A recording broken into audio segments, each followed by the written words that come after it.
परमेश्वर के नाम को धन्यवाद देते हैं कि फिर से एक बार इस नई सुबह को प्रभु ने हमें दिखाया है और उसके पवित्र चरणों में लाकर उस प्रभु ने एक बार फिर से हमें यहाँ पर इकट्ठा किया है।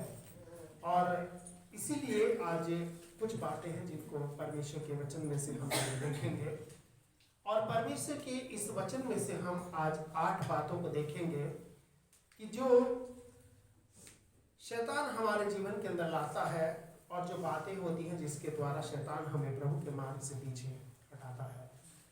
और इन बातों को हम देखेंगे और इन बातों को हम जानेंगे ताकि इन बातों से हम थोड़ा सावधान रह सकें और परमेश्वर के मार्गों में हम फिर अच्छे से चल सकें। परमेश्वर अपने लोगों से प्रेम करता है, ये बात सही है, पर यह भी बात सही है कि परमेश्वर अपने लोगों से जबरदस्ती नहीं करता है। परमेश्वर ने आपको और मुझको एक स्वतंत्र इच्छा शक्ति दी है, एक चुनाव की शक्ति दी है कि हम अच्छे को चुन भी सकते हैं और बुरे को भी चुन सकते हैं। क्योंकि हम कुछ लोग कहते हैं हम कठपुतली नहीं है, हम कठपुतली नहीं है कि कठपुतली जैसे, क्योंकि परमेश्वर ने हमें क्या दिया है, एक स्वतंत्र इच्छा शक्ति दी है। पर इस स्वतंत्र इच्छा शक्ति के बीच में जो है उसने शैतान ने आकर के इन चीजों का क्या उठाया है, फायदा उठाया है। तो आज परमेश्वर के वचन में से कुछ चीजें हैं जिनको हम लोग परमेश्वर के वचन में से देखेंगे। यहाँ पर सबसे जो पहली चीज है उत्पत्ति की पुस्तक उसके 3 अध्याय का पहला वचन में हम लोग पढ़ेंगे और उसमें देखेंगे कि क्या लिखा है। तो यहाँ पर सबसे पहली चीज है डाउट। डाउट का मतलब है एक शक और एक वहम परमेश्वर अपने वचन को लेकर के लोगों के मन में डालता है। ठीक है, सबसे पहली बात आज परमेश्वर के वचन में से हम लोग देखेंगे डाउट को। ठीक है, एक शक को। क्या लिखा है इसमें 3:1 में, जब परमेश्वर ने अदन की वाटिका में 2 वृक्षों को लगाया था, जीवन का वृक्ष और भले और बुरे के ज्ञान के वृक्ष का फल। और परमेश्वर ने आदम से कहा था कि इस फल को ना तो तुम खाना, ठीक है, इसको नहीं खाना, और बाकी सब चीजों को आप खा सकते हो। तो यहाँ पर शैतान वहां पर आता है और उसी बात को हव्वा से वो पूछता है। क्या पूछता है? क्या पढ़ेंगे थोड़ा। यहोवा परमेश्वर ने जितने बनेले पशु बनाए थे, हाँ, उन सब में सर्प धूर्त था। हाँ, उन सब में सर्प क्या था? धूर्त था। और ध्यान रखना, ये जो सांप था, ये जो शैतान था, ये पहले समय पेट के बल नहीं चलता था, ये इंसान की तरह काम करता था, इंसान के जैसा था। ये तो पेट के बल जब चलने लगा, जब परमेश्वर ने इसको श्राप दिया, और सांप भी, और इसमें एक वर्ड आया है, सांप सब में धूर्त था। इंग्लिश में एक वर्ड आया है, the serpent was more cunning. Cunning जो शब्द आता है, चालाक जो शब्द आता है, ये इंसान के लिए आता है। वो इंसान की तरह बोलने की क्षमता रखता था, इंसान की तरह बात करने की ताकत रखता था, इंसान की तरह उसके अंदर बुद्धि थी। और वो कहने लगा, हाँ, उन सब में सर्प सबसे धूर्त था। और उसने स्त्री से कहा, क्या सच है कि परमेश्वर ने कहा, हाँ, तुम इस वाटिका के किसी वृक्ष का फल न खाना? हाँ, क्या ये बात सच है कि परमेश्वर ने कहा है इस वाटिका के किसी वृक्ष का, क्या लिखा है, किसी वृक्ष का? मतलब उसके पास आया एक डाउट क्रिएट करने के लिए, एक शक को लाने के लिए। और फिर आगे क्या लिखा है?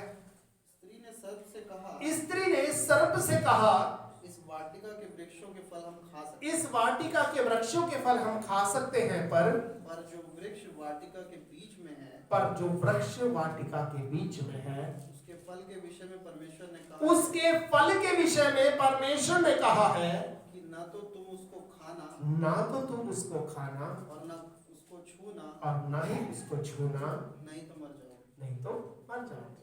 परमेश्वर ने खाने के लिए मना किया था, लेकिन छूने के लिए मना नहीं किया था। लेकिन क्या हुआ, उसने उसके मन में क्या डाल दिया? एक डाउट को डाल दिया।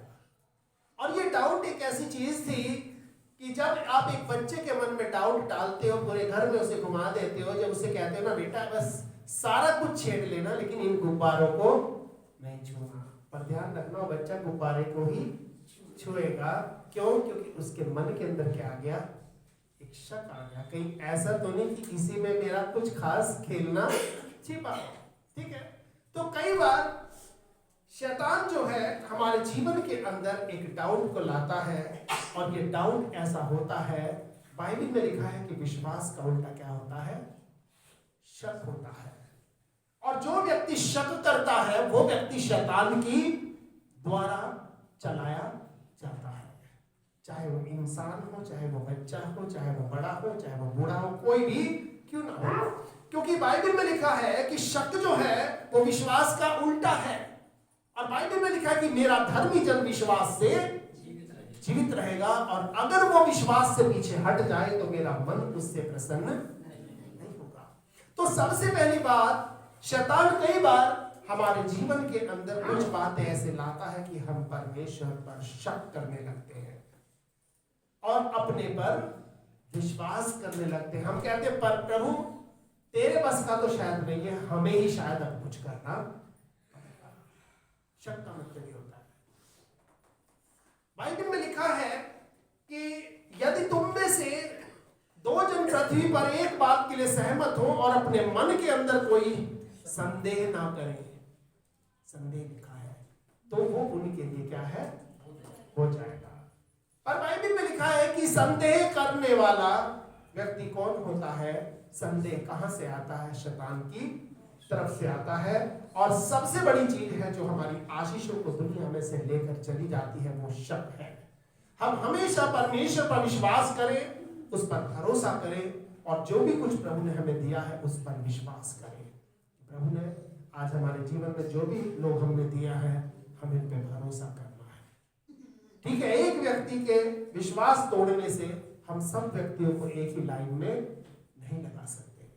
और इसीलिए प्रभु का जो वचन है वो हमें इस बात को बताता है कि शैतान ने एक छोटा सा जो वो था उसके मन के अंदर क्या कर दिया? डाल दिया। छोटा सा क्या डाल दिया उसके मन के अंदर? एक शक डाल दिया। क्या ये सच है कि परमेश्वर ने कहा है इस पेड़ के फल को या किसी वृक्ष को नहीं खाना?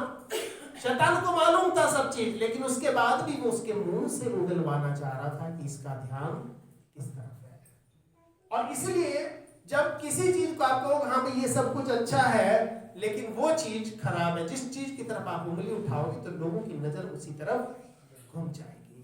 ठीक है, और कई बार पूरे बच्चे को, जब आपके घर में नए बच्चे आते हैं कि सब कहते हैं बेटा सब जगह खेलो पर इस अलमारी को नहीं छूना, तो बच्चा क्या करेगा? उसी अलमारी के पास जाएगा, उसको कहेगा कि काम की चीज शायद इसी में रखी है मेरे। तो इसीलिए सबसे पहली बात जो परमेश्वर की आशीषों से चीज हमें दूर करती है वो क्या है?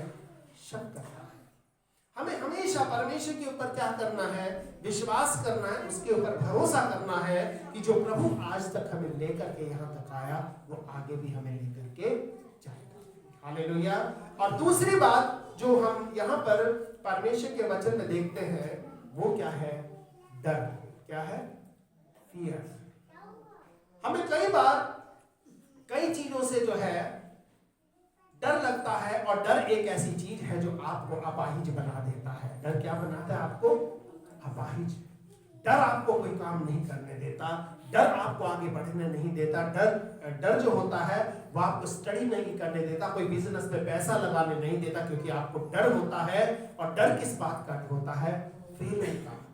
हम असफल ना हो जाए, हमारा बिजनेस डूब ना जाए, हमारा ये काम कहीं वो ना हो जाए, है ना। कई लोगों को अचानक डर होता था, और ये डर एक ऐसी चीज है जो अय्यूब के जीवन में भी था। अय्यूब अपनी पुस्तक के 3 अध्याय के 24 वचन में कहता था कि जिस बात से मैं डरता था वो बात मुझ पर आ पड़ी है। इसका मतलब आप जिस चीज से डरोगे वो चीज आपके ऊपर शासन करने लग जाएगी, वो चीज आपके ऊपर हावी हो जाएगी। कई बार लोग देखते हैं कि कई बार हम भी देखते हैं कि गलियों में कुत्ते होते हैं, और जब कुछ लोग कुत्तों से सहम करके या बच करके चलते हैं, कुत्ते समझ जाते हैं आदमी थोड़ा सा डाउटफुल है, तो कुत्ते क्या करते हैं? उसके पीछे भाग जाते हैं। ठीक है, और कुत्ते उसके पीछे भाग जाते हैं, तो लेकिन जब वो आदमी पलटता है तो कुत्ते थोड़े से दूर खड़े हो जाते हैं, तो इसका मतलब क्या है कि डर एक ऐसी चीज है जो आपके जीवन को क्या करेगा, पैरालाइज कर देगा, आपके जीवन को अपाहिज बना, वो आपके जीवन को चलने नहीं देगा। बाइबल के अंदर अगर आप ठीक से गिनोगे तो 366 बार ये लिखा है कि मत डर, मत डर। परमेश्वर ने हमसे कहा है कि मत डर। एक साल में 365 दिन होते हैं, पर एक लीप ईयर होता है जिसको कहते हैं एक दिन फालतू होता है, जिसमें जिस साल में 366 दिन होते हैं, उसमें भी परमेश्वर आपसे मेरे से कहता है कि मत डर, क्योंकि वो वही परमेश्वर है जिसने लाल समुद्र को पार कराया था, तो हमारे जीवन के छोटे मोटे नदी नालों को वो क्यों पार नहीं कराएगा। हालेलुया। हमारे जीवन के इन छोटे मोटे नदी नालों को क्यों पार नहीं कराएगा, जितने इतनी बड़ी रुकावट को पार कर दिया, वो इन छोटी छोटी रुकावटों को भी पार करेगा। इसलिए हमें अपने जीवन के अंदर कभी क्या नहीं करना है, डरना नहीं है। पहली बात, शक नहीं करना परमेश्वर के वचन पर, परमेश्वर के लोगों पर, परमेश्वर की बातों पर, ठीक है। और दूसरी बात, हमें जीवन में कभी किसी चीज से डरना नहीं है। और डरना है तो किससे डरना है, परमेश्वर से डरना है, क्योंकि बाइबल में लिखा है कि परमेश्वर के डर का कुछ फायदा तो है, इंसान के डर का कोई फायदा नहीं है। बाइबल में लिखा है कि यहोवा का भय मानना बुद्धि का आरंभ है। और वचन में कई बातें ऐसी लिखी है कि जो यहोवा का भय मानता है वो आशीषित होता है, ठीक है। क्या ही धन्य है वो जो यहोवा का भय मानता है, उसके मार्गों पर चलता है। और नीचे उसमें भजन संहिता 128 में सारी आशीषें लिखी हैं, उस भय मानने की आशीष, और बहुत सारी ऐसी चीजें हैं। तो इसलिए दूसरी बात यह है कि हमें इस जीवन के अंदर सिर्फ और सिर्फ परमेश्वर का भय मानना चाहिए, ठीक है। और क्योंकि भय जो होता है इसकी एक आत्मा होती है। भय की क्या होती है, दूसरा तीमुथियुस की पत्री उसका 1 अध्याय का 7 वचन कोई पढ़ देगा अगर किसी को मिल जाए।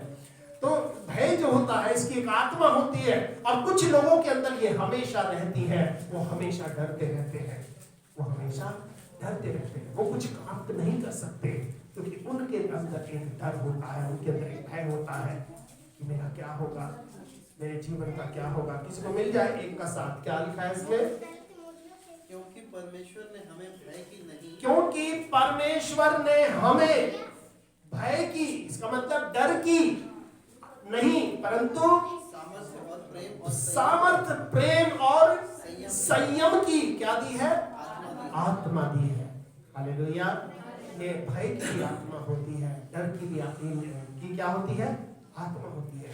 कुछ लोगों के अंदर डर की आत्मा ऐसी समाई रहती है कि वो लोग कुछ करना नहीं चाहते, उनको डर लगता है कि हम इस बिजनेस में अगर कुछ करेंगे तो शायद हम फेल हो जाएंगे, हमारा पैसा डूब जाएगा।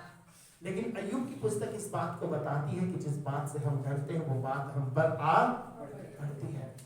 कई बार लोग अलग अलग चीजों से डरते हैं और वो बातें फिर उनके ऊपर राज्य करने लगती है। हमें सिर्फ और सिर्फ किससे डरना है, परमेश्वर से डरना है, ताकि वो सर्वशक्तिमान परमेश्वर की प्रभुता, उसका राज्य हमारे जीवन में आए। और इसीलिए तो हम प्रभु की प्रार्थना में कहते हैं, हमारे पिता तो जो स्वर्ग में है, तेरा राज्य आए। और इसीलिए यहाँ मैंने आपको बताया, पहली चीज क्या है, शक है, और दूसरा चीज क्या है, डर है, और तीसरी चीज क्या है, हमारा साइलेंस है, हमारा चुप्पी है। हम कई बार चुप हो जाते हैं, क्यों? हम कई बार जो है शांत हो जाते हैं और चुप हो जाते हैं, अपने मुंह को खोलना पसंद नहीं करते। और शैतान कई बार क्या करता है, हमारे मुंह को क्या करता है, बंद करता है।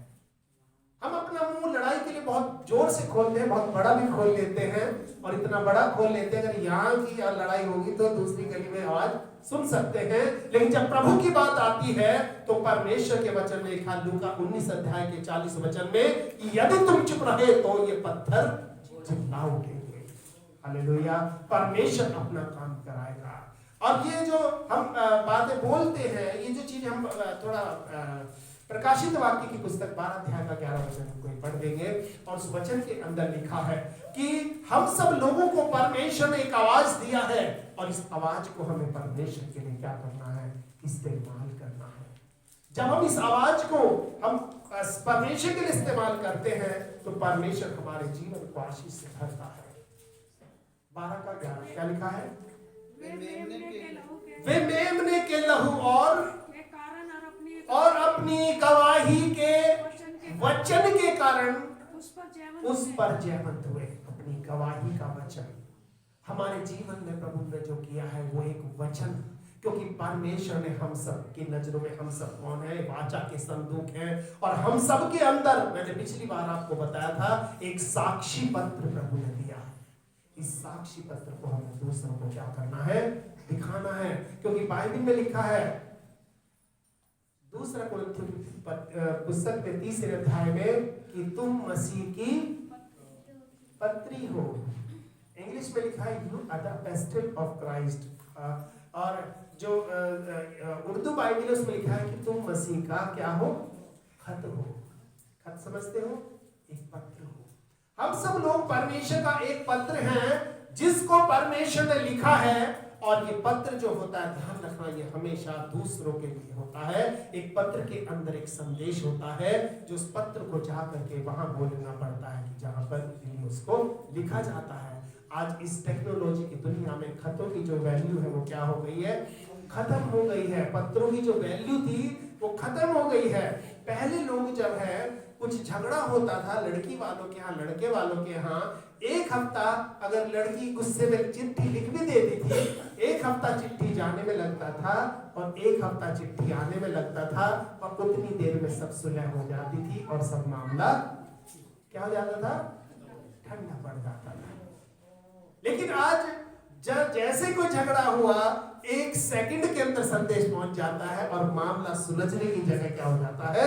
उलझ जाता है। और हम सब लोग कौन है? मसीह के पत्र हैं, और हमें किसी ने लिखा हुआ है, हमें परमेश्वर ने लिखा हुआ है, और हमारे जीवन के ऊपर कुछ लिखा है। और ये किसके लिए लिखा है? ये पत्र आज किसी के पास पहुंचना है। इस पर कोई एड्रेस प्रभु देना चाहता है, इसको कहीं भेजना चाहता है, वो कहना चाहता है जिस जगह पर ये जाना चाहता है। और योना क्या जो पुस्तक हमने पढ़ा, योना का मतलब क्या होता है? मैसेंजर, और कबूतर डव है ना। तो योना की पुस्तक में भी हमने पढ़ा था कि परमेश्वर ने उसे कहां भेज रहा था? नीनवे, और वो कहां चला गया? तर्शीश को चला गया।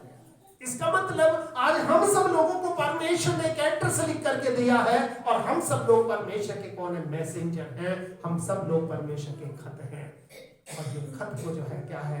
पुराने जमाने में जब लोग चिट्ठी लिखते थे, किसी को बुला, पहले तो ढूंढते थे कि गांव में कोई पढ़ा लिखा है या, और वो उसको बैठा करके उससे चिट्ठी लिखवाते थे, और बाद में उसको पूरा मैच करते थे कि हाँ जो मैंने बोला वो इसने लिख भी दिया या। और वो लोग इतने ज्ञानी होते थे पुराने जमाने में कि वो एक व्यक्ति अगर गांव में कोई आ जाए तो वो पूरे गांव की हिस्ट्री जानते थे कि कौन व्यक्ति कौन है, किसकी बहू कौन है, किसी का दादा कौन है, किसका चाचा कौन है। औरतें अगर घूंघट में भी होती थी वो चाल देख करके बता देते थे कि ये उसकी बहू है। वो सबसे बड़े सीसीटीवी कैमरे की उस समय टेक्नोलॉजी थी, ठीक है।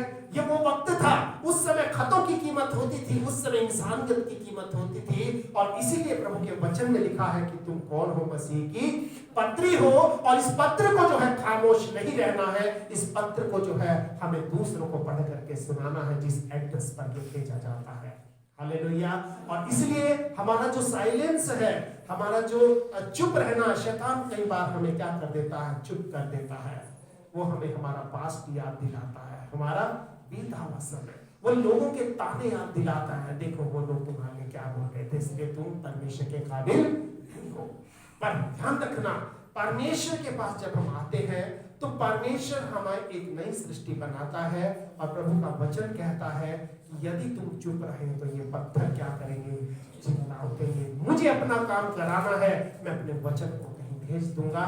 तुम भले मेरे काम ना आओ, पर मैं दूसरों से काम ले लूंगा। लेकिन परमेश्वर का काम ना तो कभी रुका है और ना आगे कभी रुकेगा। पर जो आशीष परमेश्वर ने उस काम के लिए आपके लिए रखी है, वो आशीष को दे करके परमेश्वर आपको इस दुनिया में रखना चाहता है। हालेलुया। पहली बात, हमारा शक जो है वो परमेश्वर के मार्ग में रुकावट है।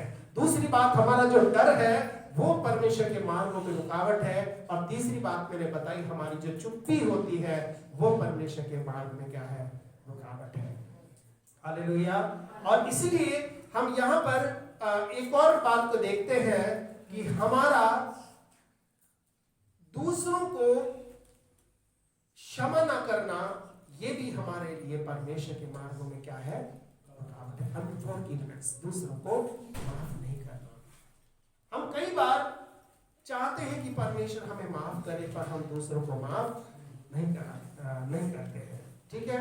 और अगर मैंने अभी आपको बताया था कि अगर हम दूसरों को माफ कर देते हैं, उसका मतलब युद्ध फिर किसके, परमेश्वर के हाथ में चला जाता है। और जब तक हम दूसरों को माफ नहीं करते, वो युद्ध हमारे दिमाग में चलता रहता है कि कब वो दिन आएगा जब मैं अपना बदला लूंगा, या मैं अपना बदला लूंगी। मनुष्य इसी चक्कर में चलता रहता है और पूरी जिंदगी भर वो उस आदमी से बात ना करके गुजार देता है, और उसके बाद आखिरी में देखता है कि ना तो वो इंसान रहता है और ना ही वो दूसरा इंसान रहता है। इसलिए आपके मेरे जीवन के अंदर अगर कोई ऐसी बात है कि हम किसी को माफ नहीं कर पा रहे, तो हमें क्या करना है, उसको माफ करना। और ध्यान रखिए, अगर अपनी लड़ाई खुद लड़ोगे तो हार जाओगे, अगर अपनी लड़ाई परमेश्वर के हाथ में दे दोगे तो कभी वो हार नहीं सकता। वो हमारा जयवंत परमेश्वर है। हालेलुया। और इसलिए प्रभु ने कहा कि तुम बदला नहीं लेना, तुम बस मेरे से लिपटे रहना, बदला लेना मेरा काम है। हालेलुया।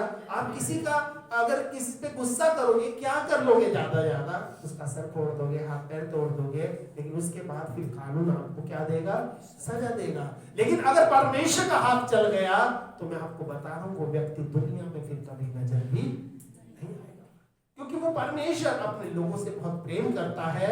और अगर हम अपना सब कुछ उस परमेश्वर के हाथ में देंगे तो हम अपनी लड़ाई को वास्तव में जीतेंगे। और अगर हम अपना सब कुछ किसके, अपने हाथ में लेके चलेंगे, तो फिर हम एक तरह से परमेश्वर पर डाउट करेंगे कि प्रभु तू तो पता नहीं कब करेगा, इसलिए आज हम ही डंडा लेके उसको क्या कर देते हैं, सही कर देते हैं। लेकिन प्रभु के वचन के अंदर इस बात को हम देखते हैं कि कई बार ये अनफॉरगिवनेस जो है, दूसरों को क्षमा न करना, ये हमें परमेश्वर के रास्ते पर चलने नहीं देती। और कई बार, जैसे एक बार प्रभु के वचन में भी हमने पढ़ा है कि यदि तू अपनी भेंट वेदी पर लाए और वहां तेरे मन में ये बात हो कि तेरे भाई के मन में तेरे प्रति कुछ है, ये नहीं कह रहा है कि तेरे मन में है, वो क्या कह रहा है, तेरे भाई के मन में तेरे प्रति कुछ है, तो अपनी भेंट को वहीं वेदी पर छोड़ दे। इसका मतलब कि वेदी की सेवा, उस मेल मिलाप की, वो मेल मिलाप की जो सेवा है, वो इस वेदी की सेवा से बहुत बड़ी है। हालेलुया।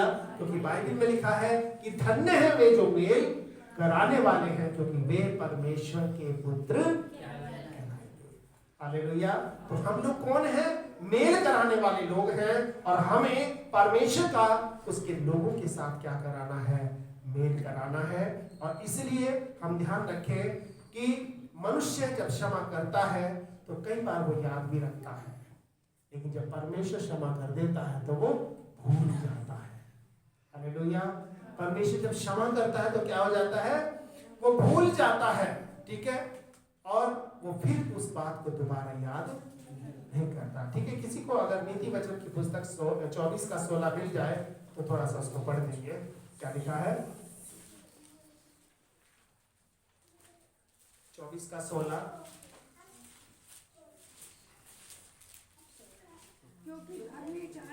क्योंकि धर्मी चाहे 7 बार गिरे तो भी उठ खड़ा होगा, परंतु दुष्ट लोग विपत्ति में गिरकर पड़े ही रहते। लेकिन दुष्ट लोग विपत्ति में गिरकर पड़े ही रहते। इसका मतलब गिरेगा तो धर्मी भी और गिरेगा तो दुष्ट भी, लेकिन दुष्ट गिरा ही रहेगा और धर्मी उठ करके खड़ा हो जाएगा। हालेलुया। तूफान दोनों के घर पे आएगा, लेकिन जो घर चट्टान पे बना होगा वो घर कभी नहीं गिर सकता, और जो घर रेत पे बना होगा वो घर हमेशा गिर सकता है। और इसीलिए यहाँ प्रभु के वचन में मैंने आपको जो चौथी बात बताई है, वो क्या बताई है, क्षमा करना। और पांचवी बात मैं आपको बताऊंगा वो ये है आइडल्स, यानी कि मूर्तें। ठीक है। अभी परमेश्वर के वचन में लिखा है कि तू तेरे बीच में पराया ईश्वर ना हो, और ना तो किसी ईश्वर को क्या करना, दंडवत करना। कई बार हम भले ही मूर्तियों की पूजा नहीं करते, हम मूर्तियों की सेवा नहीं करते, पर कई बार कुछ चीजें हैं जो मूर्ति हमारे जीवन में बन जाती है। कई बार हमारे बच्चे, कई बार हमारा पति, कई बार हमारी पत्नी, कई बार हमारा मोबाइल, ठीक है। और ये चीज ऐसी होती है कि हम परमेश्वर की जगह इन चीजों को देते हैं, ठीक है। हम कहते हैं ना जी आज तो टाइम नहीं है, बच्चे को खाना बना के देना है, बच्चे को स्कूल में जाना है, बच्चे की ड्रेस धोनी है, बच्चे का ये करना है, बच्चे को वो कराना है, बच्चे को टीका लगा के आना है, बच्चे को ये करना है। पर ध्यान रखो कि बच्चा और आप जब तक हो, जब तक उसकी नजर सही रहेगी। इसलिए आपके और मेरे जीवन में सबसे पहला स्थान किसको देना है, हमारे परमेश्वर को देना है। अगर परमेश्वर की नजर सही रहेगी तो बच्चे के सारे काम सही होंगे। और कई बार क्या है कि लोग अपने बच्चों से इतना प्रेम करते हैं जिनके चक्कर में वो चर्च भी छोड़ देते हैं। कई बार मेरी एक बार एक लेडी से बात हुई, बुजुर्ग लेडी है, वो कहने लगी जी मुझे तो टाइम ही नहीं मिलता था, मैं कभी चर्च में नहीं जा पाई क्योंकि वहाँ पर कुछ बात ऐसी आई थी कि वहाँ उसके पति की डेथ हो गई थी, मुझे बुलाया गया था कि कोई पादरी तैयार नहीं हो रहा है, इनको आपको मिट्टी देना। मैंने उससे पूछा कि आपकी इतनी उम्र हो गई, आप क्रिश्चियन हैं, आप कभी किसी चर्च में नहीं जाते? उसने कहा जी क्या करें, मेरे साथ जिम्मेदारी थी, मुझे बच्चों का करना पड़ता था, मुझे ये काम करना पड़ता था, मुझे वो काम करना पड़ता था। लेकिन ध्यान रखना, वो बच्चे जिनका वो काम करती थी आज उसके साथ नहीं रहते थे, वो बच्चे आज उसके साथ नहीं रहते थे। यानी कि प्रभु से दूर होकर अपना काम तो कर लिया, लेकिन उस चीज को वो बाद में भोग नहीं पाए। ठीक है, तेरे बच्चे कामयाब हो गए, लेकिन आज तुम कहाँ हो? आज हम तुम्हें पूछते भी नहीं है कि तुम जिंदा हो या मर गए।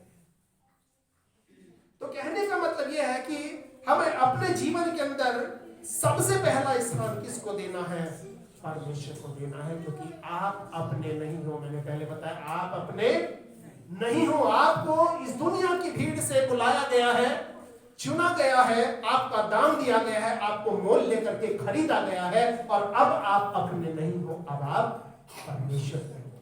हालेलुया। अब परमेश्वर आपके जीवन में जो करना चाहेगा वही आपके जीवन में होगा। आप अपनी कितनी ताकत लगा लेना, आपकी इच्छा आपके जीवन में कभी पूरी नहीं हो सकती। आपके जीवन में परमेश्वर की इच्छा पूरी होगी। हालेलुया। और इसलिए हम प्रार्थना में कहते हैं, हमारे पिता तो जो स्वर्ग में है, तेरा नाम पवित्र माना जाए, तेरी इच्छा जैसे स्वर्ग में वैसे ही पृथ्वी पर भी पूरी हो। तो पृथ्वी पर उसकी इच्छा पूरी करने के लिए कौन है? परमेश्वर के वो लोग जिनको परमेश्वर संसार की भीड़ से निकाल कर लाया है, वो लोग जिनको मिस्र जैसी दुनिया से परमेश्वर निकाल करके लाया है, उन्हें अपनी प्रजा बनाया है, अपने लहू से उनको मोल लिया है और अपने खत्ते में उनको लगाया है। और परमेश्वर आज आपको मुझको एक बर्तन के रूप में बना रहा है, और जिस दिन ये बर्तन बन जाएगा उसके बाद परमेश्वर इस बर्तन के अंदर अपनी महिमा को रखेगा। और इसलिए हम प्रभु के वचन में देखते हैं, ये मूर्तें जो होती हैं, ये मूर्त क्या करती है कि मूर्त हमें क्या करती है? परमेश्वर से दूर कर देती है। ये मूर्तें जिनकी आज हम इतनी सेवा करते हैं या इनके पीछे इतना हम लोग लगे रहते हैं, ये मूर्तें क्या लेंगी? परमेश्वर के स्थान को लेती हैं। और इसलिए इन मूर्तों से हमें क्या रहना है? सावधान रहना है। ठीक है, जो इनका हिस्सा है वो इनको देना है, और जो परमेश्वर का हिस्सा है उसको देना है। परमेश्वर कई बार कुछ काम को करने के लिए बोलता है, तो हमें लोगों से नहीं पूछना है कि वहां चले गए क्या, बुला रहे थे नहीं। परमेश्वर ने बोला है तो हमें क्या करना है? जाना है। और इसीलिए परमेश्वर ने आपको मुझको दुनिया से चुना है और हमें अपनाया है। ठीक है, और अगली बात जो है वो मैं आपको बता रहा हूं कि क्या करना? डिसीव करना। क्या करना? धोखा देना। ठीक है, बाइबल में लिखा है कि धोखा मत खाओ, परमेश्वर ठट्ठों में नहीं उड़ाया जाता, और जो व्यक्ति जैसा बोएगा वैसा ही वो व्यक्ति काटेगा। इसका मतलब बाइबल में लिखा है कि हम कई बार भरमाए जाते हैं। ठीक है, आज दुनिया में बहुत सारे भरमाने वाले प्रचारक उठ करके खड़े हुए हैं, जो सिर्फ लोगों को मीठा जूस पिला रहे हैं, कभी करेले का जूस नहीं पिलाते, क्योंकि मीठा जूस क्या करता है, नुकसान करता है, लेकिन करेले का जूस क्या करता है, फायदा करता है। थोड़ा कड़वा होता है लेकिन फायदा करता है। आज बहुत सारे भरमाने वाले प्रभु के लोग हैं जो सिर्फ ये कहेंगे कि आओ प्रभु के पास आओ, चंगाई ले लो, प्रभु के पास आओ, शांति ले लो, प्रभु के पास आओ, आनंद ले लो, प्रॉस्पेरिटी गॉस्पेल यानी कि समृद्धि का सुसमाचार सुना रहे हैं। और इसलिए आज भीड़ की भीड़ उनके पास लगी है, और वो भीड़ सिर्फ इसीलिए होती है जैसे मुल्ला और मौलवियों के पास ताबीज लेने वालों की लाइन लगी होती है। ताबीज लेकर भी वो वापस अपने घर चले जाते हैं। उसके बाद उन्हें ना मुल्ला से मतलब है, ना मस्जिद से मतलब है, ना उसके देवता से मतलब है, ना उस चीज से मतलब है, उन्हें सिर्फ अपने फायदे ही फायदे से मतलब है।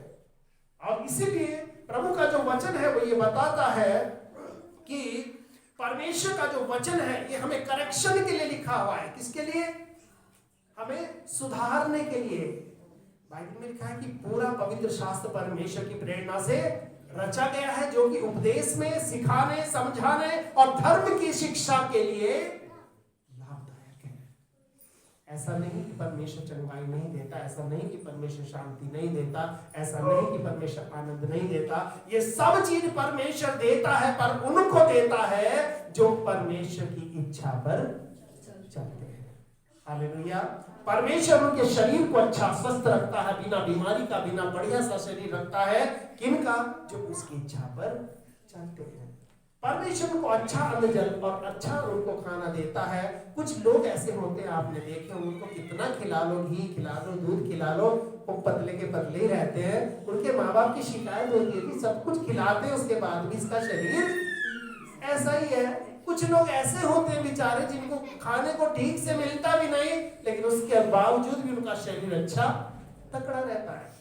हमारे यहाँ रुड़की में पास में एक जगह है, वहां पर ईंटों के भट्टे हैं, और वहां पर एक बहुत गरीब लेबर को लोग लेकर के आते हैं। वो गर्मी भरी मई जून की गर्मी, उनके छोटे छोटे बच्चे नंगे बदन घूमते रहते हैं, नाक बहता रहता है। कोई ऐसा भी नहीं होता जो उनकी नाक पहुंच करके उनका मुंह थोड़ा साफ कर दे।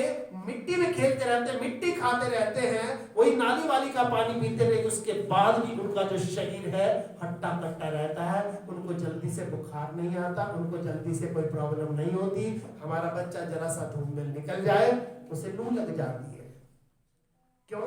क्योंकि वो प्रकृति के पाले हुए बच्चे। अब इसलिए मैं आपको ये बताना चाहता हूं, शैतान आज लोगों को क्या करता है? भरमाना चाहता है। आज लोग वो सुनना चाहते हैं जो उनके कानों को अच्छा लगे।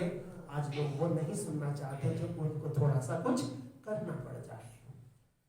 परमेश्वर ने आज आपको और मुझको चुना है ताकि हम लोग इस संसार की भरमाने वाली शिक्षा में न आए, पर सच्चे परमेश्वर को जो है हम याद करें। हमेशा जो मीठा जूस कई बार नुकसान देता है, कई बार हमें करेले का या कड़वा जूस भी पीना चाहिए, ताकि हमारे जीवन और हमारे शरीर के लिए फायदा रहे। हालेलुया। और आखिरी जो बात है वो आज मैं प्रभु के वचन में से आपको बताऊंगा, वो क्या है? आत्मा की निंदा। आत्मा की निंदा। थोड़ा सा मत्ती रचित सुसमाचार 12 अध्याय का 31 वचन हम पढ़ेंगे। अगर किसी को मिल जाए तो थोड़ा सा इसको पढ़ देंगे, ठीक है? मत्ती रचित सुसमाचार उसका 12 अध्याय और उसका 31 वचन, ठीक है? बहुत ध्यान से इसको हम लोग पढ़ेंगे। इसलिए मैं तुमसे कहता हूँ कि मनुष्य का सब प्रकार का पाप चाहे कैसा भी क्यों ना हो, और निंदा क्षमा की जाए। और निंदा, किसी की बुराई कर लो, कुछ भी कर लो, कोई भी गुनाह कर लो, सब कुछ माफ हो सकता है, लेकिन परंतु पवित्र आत्मा की निंदा क्षमा नहीं की जाएगी। और ये पवित्र आत्मा की निंदा क्या होती है, थोड़ा सा मैं आपको बताऊंगा। लूका रचित सुसमाचार 10 का 16 भी कोई पढ़ देंगे। लूका 10 का 16। और कोई व्यक्ति प्रेरितों के काम की पुस्तक 20 अध्याय का 28 वचन खोल लेंगे, बारी बारी से पढ़ेंगे। और कोई रोमियो 14 का 4, ठीक है? जो तुम्हारी सुनता है, हाँ, वह मेरी सुनता जो तुम्हारी सुनता है वो मेरी सुनता है, मेरी सुनता है, और जो तुम्हें तुच्छ जानता है और जो तुम्हें तुझ जानता है वो मुझे तुझ जानता वो है। मुझे तुझ जानता है। इसका मतलब ये कौन कह रहा है, किससे कह रहा है? यीशु मसीह अपने चेलों से कह रहा है। यीशु मसीह उन लोगों से कह रहा है कि जो लोगों के बीच में प्रभु के वचन को लेके जाते हैं, उनसे कह रहा है कि जो तुम्हारी सुनता है वो मेरी सुनता है। इसका मतलब मैं वहां बोलने के लिए नहीं जाऊंगा, पर मैं तुम्हारे भीतर चलूं फिरूंगा ताकि तुम्हारे द्वारा मैं उन तक अपनी आवाज को पहुंचा दूं। हालेलुया। इसी आवाज को पहुंचाने के लिए योना को परमेश्वर ने बोला था कि तू नीनवे को जा, पर वो वहां नहीं गया। वो कहां गया? तर्शीश को गया, और परमेश्वर से दूर जा करके आराम तो मिल गया उसको, पर उस आराम का फायदा उठा नहीं पाया। कई बार हाँ, थोड़ा सा एक और वचन, प्रेरितों के काम 20 का 28 वचन क्या लिखा है? इसलिए अपनी और अपने झुंड की चौकसी करो जिसमें पवित्र आत्मा ने तुम्हें अध्यक्ष यानी कि आज अगर कोई भी व्यक्ति प्रभु की सेवा करता है तो उसको किसी इंसान ने नहीं, परंतु किसने? पवित्र आत्मा ने क्या किया है? इसका मतलब वो व्यक्ति जो है इंसान के द्वारा चुना नहीं, लेकिन पवित्र आत्मा के द्वारा चुना हुआ है। और इसीलिए प्रभु के वचन में लिखा है उस व्यक्ति की निंदा करना, इसका मतलब पवित्र आत्मा की निंदा करना, क्योंकि वो व्यक्ति अपनी मर्जी से मेरी सेवा नहीं कर रहा, उसको पवित्र आत्मा ने क्या किया है? चुना है। एक और वचन रोमियो का 14:4 पढ़ देंगे, ठीक है? 14 अध्याय का 4 वचन, रोमियो की पत्री 14 अध्याय का 4। तू कौन है जो दूसरे के सेवक पर दोष लगाता है, क्योंकि उसका गिरना या उसका उठना उसके स्वामी से संबंध रखता है, परंतु वो स्थिर कर दिया जाएगा। प्रभु उसको क्या कर सकता है? स्थिर कर सकता है। ध्यान रखना, हम कई बार जो प्रभु के लोग होते हैं उनकी मजाक उड़ाते हैं, उनमें कमियां निकालते रहते हैं, उनकी बातें बनाते रहते हैं, पर वचन में लिखा है कि तुम कौन हो जो उनके ऊपर दोष लगाते हो? ठीक है, पर उसने बुरा किया है तो उसे परमेश्वर संभालेगा। लेकिन परमेश्वर का जो वचन है वो ये बात बता रहा है कि अगर आप किसी परमेश्वर के दास की निंदा करते हो तो इसका मतलब पवित्र आत्मा की निंदा करते हो। दुनिया में हर एक निंदा क्षमा हो सकती है, लेकिन पवित्र आत्मा की निंदा क्षमा नहीं। हमें किसी भी व्यक्ति की, चाहे कोई कैसा भी क्यों ना हो, हमें परमेश्वर के कोई भी जन की हमें कभी भी निंदा नहीं करना चाहिए, क्योंकि वो व्यक्ति अपने जीवन में अच्छा कर रहा है या बुरा कर रहा है वो अपने हाथ में नहीं है, क्योंकि वो किसका है? परमेश्वर का है। और वो किसके हाथ में है? परमेश्वर के हाथ में है, और परमेश्वर अपना काम उसे दे रहा है। एक व्यक्ति हमेशा अपने घर में अच्छे कपड़े पहनकर नहीं रह सकता। कई बार वो आपको नाली साफ करता हुआ भी मिलेगा, ठीक है?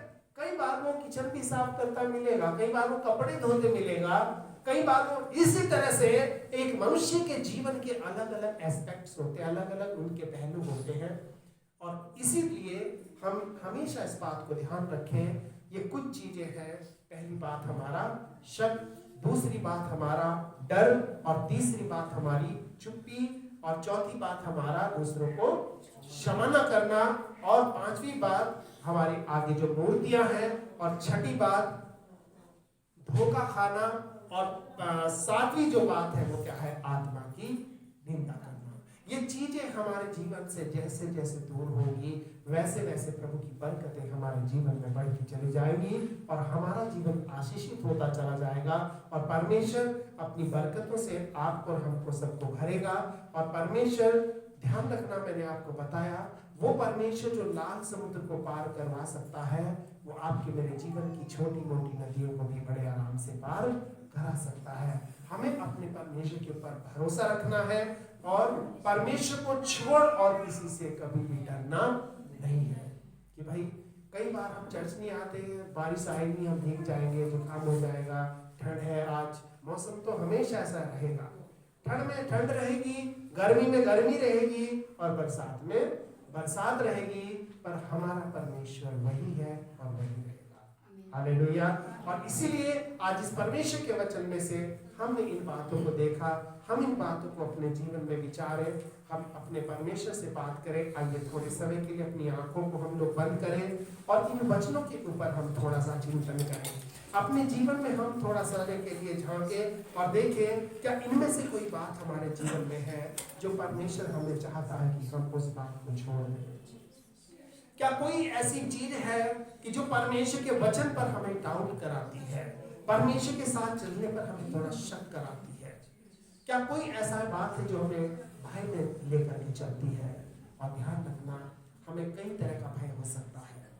हमारे जीवन में हमें हमारे भविष्य का भय हो सकता है, हमारी नौकरी का, हमारे बिजनेस का, हमारी एजुकेशन का, बहुत सारी चीजें हैं जो आज हमें भय को दिखाती हैं।